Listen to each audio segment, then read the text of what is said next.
Hello बच्चों, नमस्कार। मैं जितेंद्र आप लोग का अपना यूट्यूब चैनल अध्ययन गुरु में स्वागत करता हूं। बच्चों, आज का टॉपिक है यूपी पुलिस के अंतर्गत हम लोग देखेंगे जीएस यानी जनरल साइंस का वीडियो नंबर 8। तो बच्चों, पहला क्वेश्चन है, निम्नलिखित में से कौन सी विद्युत चुम्बकीय तरंगों का तरंग दैर्ध्य सबसे अधिक होता है? ऑप्शन है पराबैंगनी किरणें, ऑप्शन बी सूर्य की किरणें, ऑप्शन सी गामा किरणें और ऑप्शन डी अवरक्त किरणें। तो बच्चों, सबसे जो बड़ी वेवलेंथ होती है वह होती है इंफ्रारेड यानी कि अवरक्त किरणों की। तो ऑप्शन जो है यहाँ पर डी करेक्ट हो जाएगा। तरंग दैर्ध्य सबसे अधिक जो है अवरक्त किरणों का होता है, यानी कि अवरक्त किरणों में सबसे जो अधिक कलर आता है वो होता है रेड। रेड का तरंग दैर्ध्य सबसे अधिक है। चलिए बच्चों, आते हैं क्वेश्चन नंबर 2 पर। दूसरा क्वेश्चन है, किस धातु का गलनांक सबसे अधिक होता है? Option A osmium, option B tungsten, option C molybdenum और ऑप्शन डी एल्यूमिनियम। तो बच्चों, सबसे अधिक जो गलनांक है अभी तक इन चारों ऑप्शनों में वो है टंगस्टन का, यानी ऑप्शन बी यहाँ पे करेक्ट हो जाएगा। टंगस्टन का जो गलनांक होता है लगभग 3300 डिग्री सेंटीग्रेड के आसपास होता है। टंगस्टन का इस्तेमाल सबसे अधिक जो है विद्युत बल्ब बनाने में किया जाता है। तो ऑप्शन बी इसका करेक्ट हो जाएगा। चलिए आते हैं बच्चों क्वेश्चन नंबर 3 पर। तीसरा क्वेश्चन है, सबसे हल्की धातु कौन सी है? Option A lithium, option B iridium, option C aluminium और ऑप्शन डी ओस्मियम। तो सबसे हल्की धातु में लिथियम का नंबर आता है। लिथियम, इसका जो परमाणु क्रमांक है वो है 3। तो सबसे हल्की धातु जो है लिथियम है। सिंबल होता है Li। अगर इसकी विन्यास की बात करें तो 2 और 1, 2,1। चलिए आते हैं क्वेश्चन नंबर 4। क्वेश्चन नंबर 4 है, ध्वनि की गति सर्वाधिक होती है। ध्वनि की गति सबसे अधिक किस में होती है? वायु में, जल में, निर्वात में, स्टील में। तो बच्चों, जैसा कि हम जानते हैं कि ध्वनि जो है हम जो है वायु में देखते हैं 332 मीटर पर सेकेंड, परंतु इससे अधिक जो है यह जल में होती है और जल से भी अधिक स्टील में होती है। तो ऑप्शन डी इसका जो है सही हो जाएगा। स्टील में ध्वनि की गति सर्वाधिक होती है। तो आप कहोगे सर कैसे? तो यहाँ पर होता क्या कि स्टील जो है सॉलिड फॉर्म में होता है, इसके एटम्स बिल्कुल पास पास होते हैं। जब इसमें आवाज़ किया जाता है या फिर किसी मेटल से आप ठोकते हो तो इसमें गति इसकी बहुत तेज़ होती है। तो ऑप्शन डी इसका करेक्ट हो जाएगा। चलिए आते हैं क्वेश्चन नंबर 5 पर। पांचवा क्वेश्चन है, जब किसी धातु को गर्म किया जाता है तो उसका घनत्व में क्या प्रभाव पड़ता है? घनत्व बढ़ता है, कोई अंतर नहीं होता, कम हो जाता है, उपयुक्त में से कोई नहीं। तो बच्चों, इसका जो सही ऑप्शन हो जाएगा, जब किसी धातु को हम गर्म करेंगे तो उसके एटम दूर दूर जाएंगे, जिसके कारण से उसका घनत्व कम हो जाता है। ऑप्शन सी यहाँ पे करेक्ट हो जाएगा। जैसे मान लीजिए कि यहाँ पे कोई एक मेटल है, जब हम इसको गर्म करेंगे तो यह प्रसार करेगा। तो घनत्व का मतलब होता है किसी एकांक जो है एरिया में या आयतन में जितने एटम्स इसमें फिलअप हैं वो होता है घनत्व।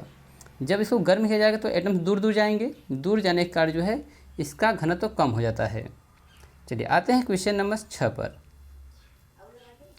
छठवां क्वेश्चन है, लाल रंग का गुलाब हरी रोशनी में कैसा दिखाई देगा?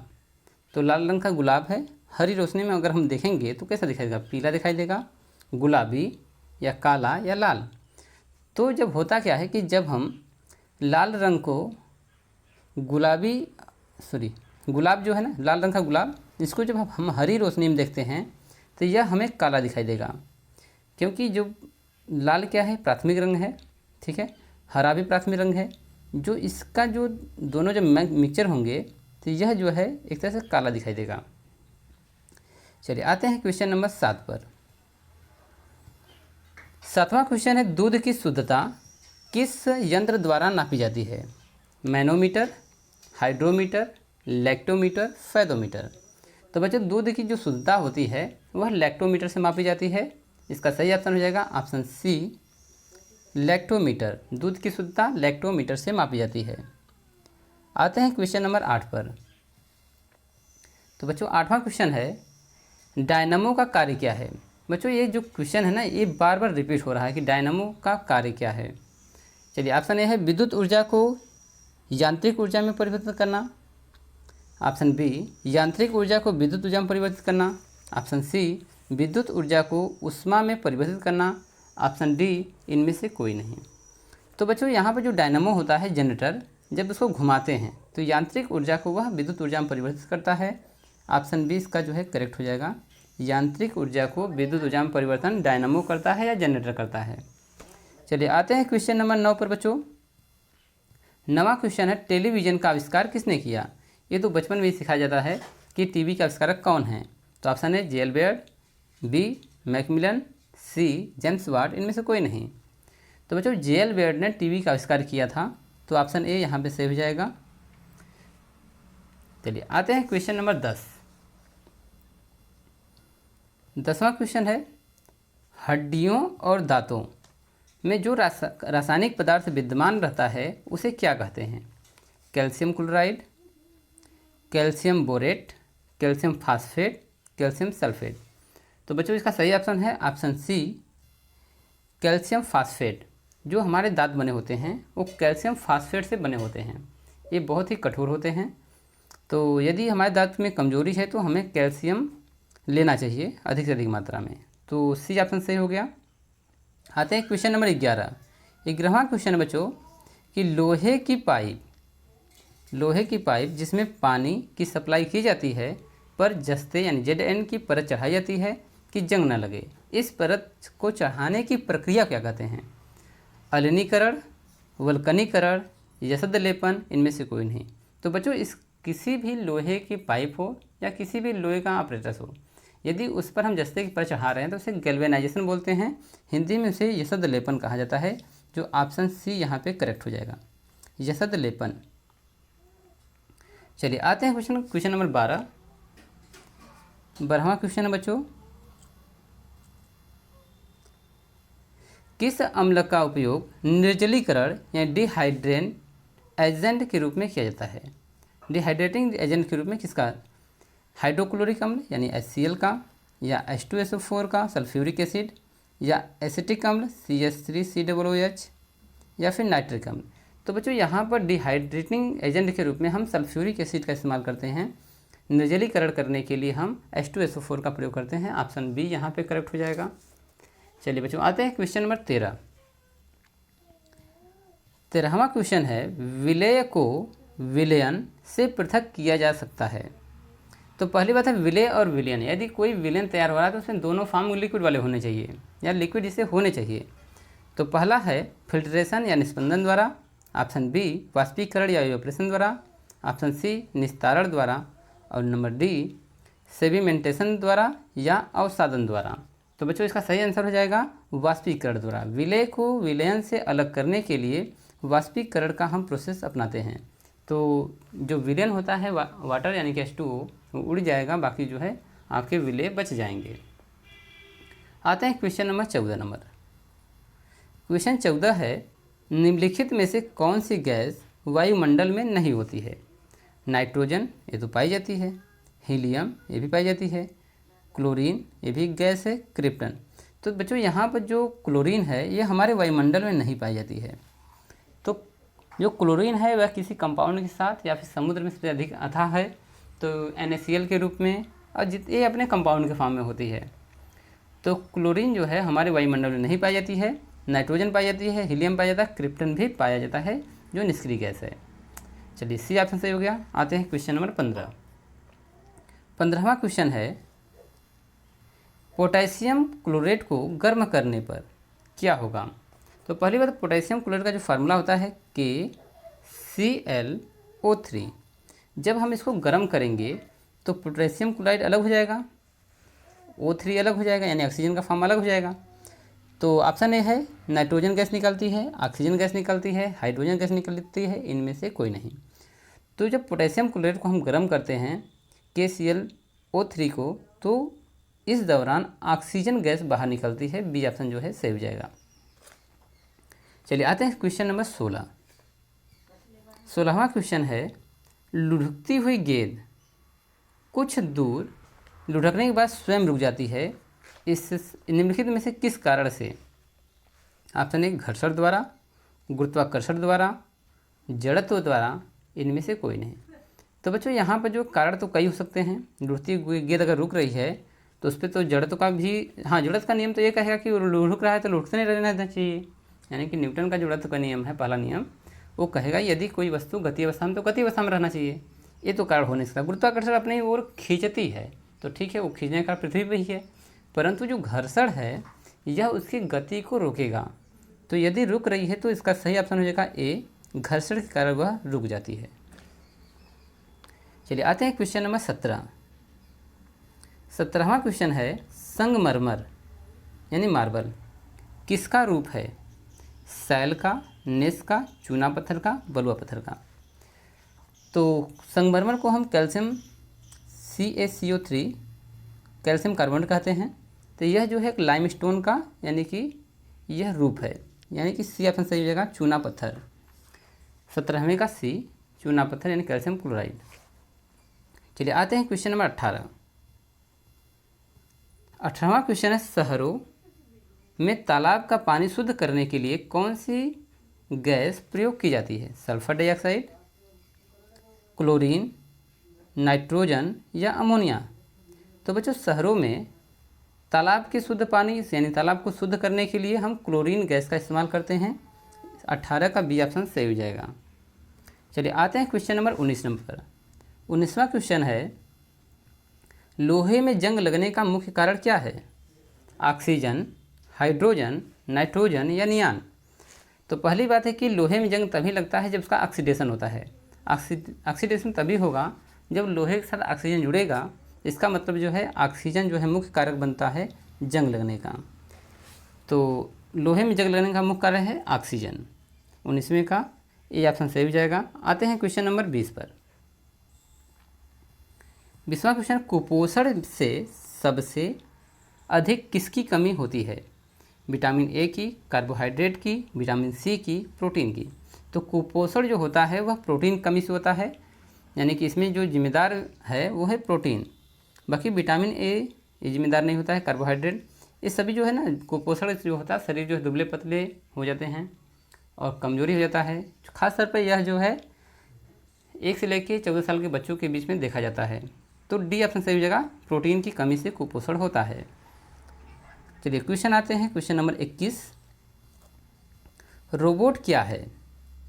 एक प्रकार का रॉकेट है, एक बम है, सी मनुष्य से मिलता जुलता एक यंत्र जो आदेशानुसार कार्य करता है, डी अफ्रीका के जंगलों में मिलने वाला एक जानवर। तो रोबोट जो है मनुष्यों की तरह जो है एक यंत्र है जो मनुष्य के आदेश पर कार्य करता है, यानी सी ऑप्शन इसका सही हो जाएगा। आते हैं क्वेश्चन नंबर 22।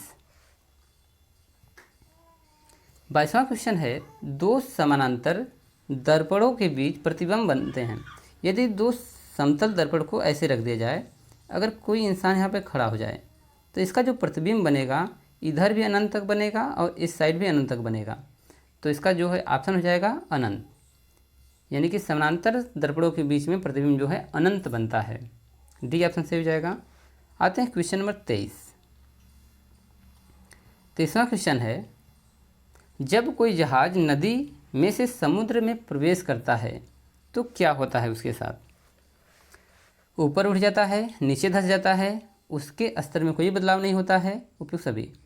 तो जब कोई जहाज नदी में से, मान लीजिए नदी है और इस समुद्र है, तो जब नदी से समुद्र में जाता है तो मान लीजिए जो जहाज है ये मृदु जल है, नदी का पानी मृदु जल होता है, तो यह ज़्यादा इसको विस्थापित करेगा और नीचे धंसा रहेगा। जैसे ही समुद्र में जाएगा समुद्र में लवणता ज़्यादा है, यानी कि साल्ट ज़्यादा है। साल्ट अधिक होने के कारण इस समुद्र के जल का घनत्व भी अधिक है, जिसके कारण से जो जहाज है वह ऊपर उठ जाता है। तो ऑप्शन ए जो है सही हो जाएगा, ऊपर उठ जाता है। 23 का ए। चलिए आते हैं क्वेश्चन नंबर 24 पर। तो बच्चों 24वां क्वेश्चन है पृथ्वी पर कोई गतिशील पिंड विश्राम की अवस्था में निम्नलिखित कारण से आता है। तो पहला ऑप्शन है जड़त्वीय नियम के कारण। तो जड़त्वीय नियम के कारण जो है कभी नहीं आएगा। अगर स्थिर अवस्था में तो स्थिर में रहेगा, गति है तो गति में रहेगा। घर्षण के कारण बी ऑप्शन है। सी है संवेग संरक्षण के कारण और डी है गुरुत्वाकर्षण बल के कारण। तो इसका सही ऑप्शन हो जाएगा, यदि कोई पिंड जो है विश्राम की अवस्था में आता है तो उसका जो सही रीजन है वो तो दो रीजन हम दे सकते हैं, क्योंकि घर्षण कार्य तो रुकता है। अगर कोई गतिशील पिंड अगर विराम अवस्था में आ रहा है तो पहला रीजन है घर्षण, और दूसरा जो है गुरुत्वाकर्षण। यदि हम वायुमंडल से ऊपर की तरफ आ रहा है तो गुरुत्वाकर्षण कार्य जो है इस पर एक खिंचाव बल लगेगा, जिससे कि ये स्थिर अवस्था में आ सकता है। तो दो कारण है, परंतु यहाँ पर जो है गुरुत्वाकर्षण बल जो है ज़्यादा प्रेफर करेगा, जबकि घर्षण को भी दे सकते हैं। ठीक, तो आते हैं क्वेश्चन नंबर 25 पर। 25वां क्वेश्चन है, क्या कारण है कि गेंद किसी ऊंचे स्थान पर अधिक उछलती है? तो यदि गेंद किसी ऊंचाई पर जाने पर अधिक उछल रहा है तो इसका मतलब उस पर गुरुत्वाकर्षण कम लग रहा है। तो ऑप्शन ए है, क्योंकि ऊंचे स्थानों पर मैदान की अपेक्षा वायु दाब अधिक होता है। ऑप्शन बी, क्योंकि ऊंचे स्थानों पर वायुमंडल विरल होने का गेंद को कम प्रतिरोध का सामना करना पड़ता है। ऑप्शन सी, क्योंकि ऊंचे स्थानों पर गुरुत्वाकर्षण बल कम होता है। और डी, क्योंकि ऊंचे स्थानों पर वायुमंडल शुद्ध होता है। तो इसका सही ऑप्शन हो जाएगा सी, क्योंकि ऊंचे स्थानों पर गुरुत्वाकर्षण बल कम लगता है, जो सी ऑप्शन जो है करेक्ट हो जाएगा। चलिए आते हैं क्वेश्चन नंबर 26 पर। 26वां क्वेश्चन है, मात्रा के साथ निम्नलिखित में से कौन सा भौतिक गुण प्रभावित नहीं होता है? आयतन, अगर मात्रा बढ़ेगा तो आयतन बढ़ेगा। द्रव्यमान अगर बढ़ रहा है, अगर जो ऐड हो रहा है तो बढ़ेगा। भार तो बिल्कुल गुरुत्वाकर्षण और द्रव्यमान पर भी निर्भर करेगा। घनत्व में कोई परिवर्तन नहीं होगा, क्योंकि यह एकांक मापा जाता है। मान लीजिए एकांक mm में जितने एटम्स हैं, अगर हम इसमें कुछ और असेंबल करते हैं तो यह भी उतना ही घनत्व रखेगा जितना कि पहला रखा है। तो घनत्व के गुण में, भौतिक गुण में कोई परिवर्तन नहीं आएगा। चलिए आते हैं क्वेश्चन नंबर 27 पर। 27वां क्वेश्चन है, जब सूर्य की रोशनी किसी प्रिज्म से होकर गुजरती है तो बताइए निम्नलिखित में से किस रंग का अपवर्तन सबसे अधिक होगा? नीला का, लाल का, नारंगी का, हरा का। तो सूर्य की किरणें जब किसी प्रिज्म से टकराती हैं, ठीक है, तो सबसे अधिक जो विक्षेपित होता है ना, विक्षेपण, वह होता है नीले कलर का, यानी पहले तो बैगनी होता है, परंतु इन चारों ऑप्शनों में नीला दिया है तो नीले का जो है अपवर्तन सबसे अधिक होगा, जो ऑप्शन ए जो है करेक्ट हो जाएगा। चलिए आते हैं क्वेश्चन नंबर 28 पर। 28वां क्वेश्चन है, मैक नंबर संबंधित होता है ध्वनि की गति से, जलयान की गति से, जहाज की गति से और अंतरिक्ष यान की गति से। तो मैक हम जो नंबर देते हैं वो देते हैं हवाई जहाज़ की गति को मापने के लिए। तो सी ऑप्शन जो है यहाँ पे करेक्ट हो जाएगा, जहाज़ की गति मापने के लिए। क्वेश्चन नंबर 29 देखते हैं। 29वां क्वेश्चन है, जब कोई मनुष्य रोशनी से अंधेरे में जाता है या अंधेरे कमरे में घुसता है तो उसे कुछ समय तक कुछ दिखाई नहीं देता है, बाद में उसे दिखाई देना प्रारंभ करता है, क्योंकि? ऑप्शन ए, उसकी आँख की आइरिस सिकुड़ती है, उसकी आँख की आइरिस फैलती है, उसकी आँख के लेंस और रेटिना की दूरी बढ़ जाती है, उसकी आँख के लेंस की लंबाई बढ़ जाती है। तो जब कोई व्यक्ति प्रकाश से अंधकार की ओर जाता है तो प्रकाश में आँखों की जो रेटिना है, पुतली है, यानी आइरिस जो है ना, वो सिकुड़ी होती है।